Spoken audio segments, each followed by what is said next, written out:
Hey guys, Tito James here. So eto na naman tayo, may bago na namang budget-friendly phone si Xiaomi. In this one, we're gonna be talking about the Xiaomi Redmi 10. So let's unbox it. Okay, so this is it guys. This is the box for the Redmi 10. Nothing unusual from Xiaomi's past offerings, but I do want to let you know that we have the variant with 6GB of RAM and 128GB of storage. So pagbukas natin ng box, yung unang makita natin is yung cardboard insert, which I'm sure familiar na kayo kung ano yung laman.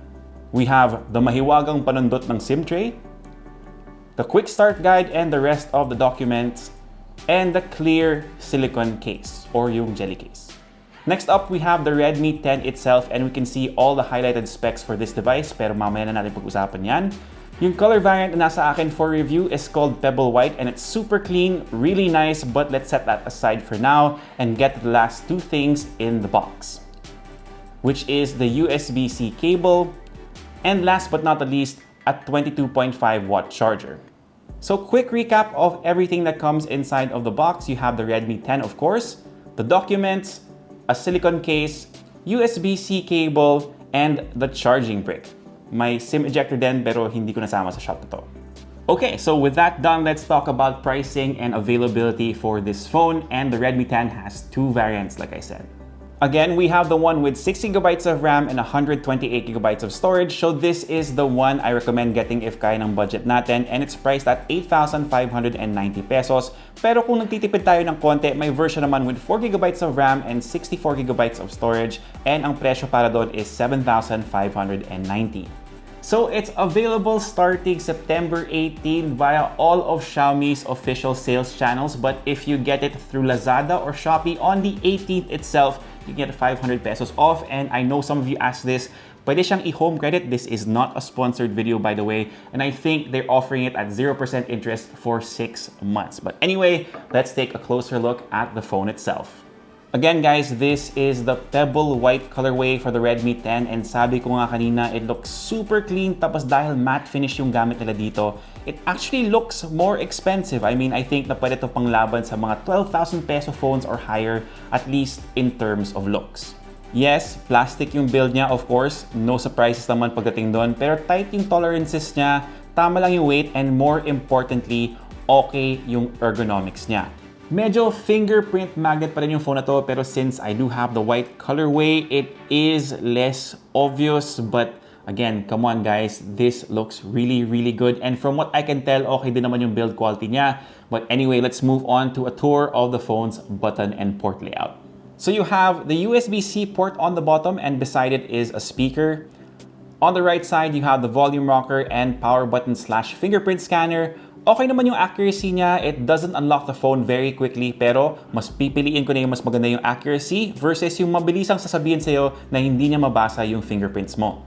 On the left side, you have the SIM tray and triple slotted siya guys, so you no longer have to choose between two SIMs or a SIM and an SD card. And up on top is where most of the action is. You have the headphone jack, IR blaster, and another speaker, which is super nice to have on a budget-friendly smartphone. I'll talk more about that later. Sa display muna tayo. It measures in at 6.5 inches, full HD plus yung resolution niya, so hindi tayo mabibitin pagdating sa pixel density. 90Hz din yung refresh rate niya, so it is faster than usual.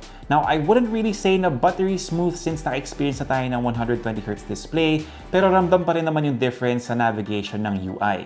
In terms of picture quality, again, it's okay if we look at it at the context for the price of this phone. Colors are good, viewing angles are okay, and I really enjoyed my experience of watching videos on this phone so far. And kung check naman natin sa Netflix yung widevine certification niya, we can see that it's L1, so yung max resolution you can watch videos on the Redmi 10 is Full HD. And as I mentioned earlier, dalawa nga yung speakers ng phone na to, which is really great since that's not something we see on budget-friendly smartphones. But anyway, here's a quick test so you can hear what they can do.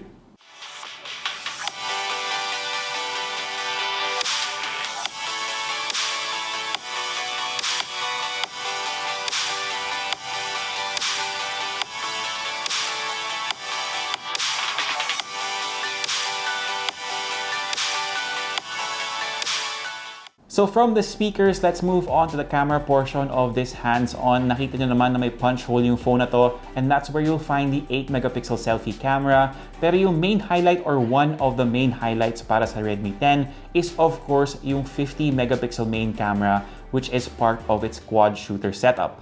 This is paired with an 8-megapixel ultra-wide, a 2-megapixel depth sensor, and a 2-megapixel macro lens. So we were able to take this out for a little bit while trying to register to vote. And reminder lang guys, malapit na yung deadline pero sana i-extend ng Comelec kasi pahirapan talaga makakuha ng slots ngayon. But anyway, we were able to test out to see the capabilities of the main camera and how wide the ultra-wide shooter can get. And to be honest with you, okay naman siya so far, pretty happy with the results. But let me know what you think in the comment section. Of course, we were also able to try out the video capabilities of the Redmi 10. It's capped at 1080p, 30 FPS, and here are a couple of samples. Hey guys, so we're testing out the cameras on the Redmi 10. Went on a really early morning, well not really early morning run, but we went on a morning run. So here, so you can see what the video quality is like on the front camera of this phone. So yeah, see you guys in a bit. Okay, so test naman natin yung rear cameras, which is also at 1080p 30 para makita nyo kung ano yung quality. And by the way, hindi ako magpapanggap, hindi kami tumakbo. What I meant by an early run was lumabas kami na maaga to get coffee run, hindi tumakbo. So yeah, there it is guys. And also good is that you can use the wide angle camera for video as well. Let me know what you guys think. Medyo hinihingal ako. Ang hirap magsalita na naka-mask at mag-video at the same time. So yun. Let me know what you think about the quality in the comment section down below. Okay, so for the processor of the phone, we have the Helio G88 from MediaTek. Again, this is paired with 6GB of RAM and 128GB of storage. I think that's the third time I said it. This is what I highly recommend getting kung kaya ng budget natin and kung hindi tayo maubusan ng stock. Performance is pretty decent so far. I haven't really been able to use this phone as much, but for social media, messaging, and a bit of work, okay naman yung processing package ng Redmi 10.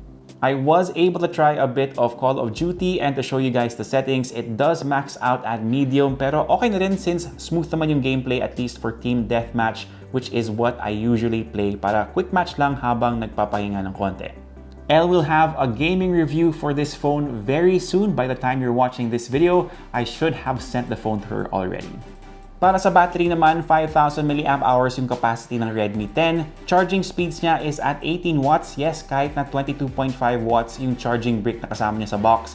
So it might take a while to top this phone up. And then meron din siyang 9-watt reverse charging capabilities.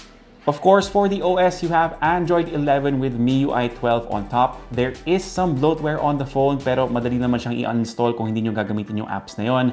I think there's around 10 and that's excluding the ones that are baked into MIUI.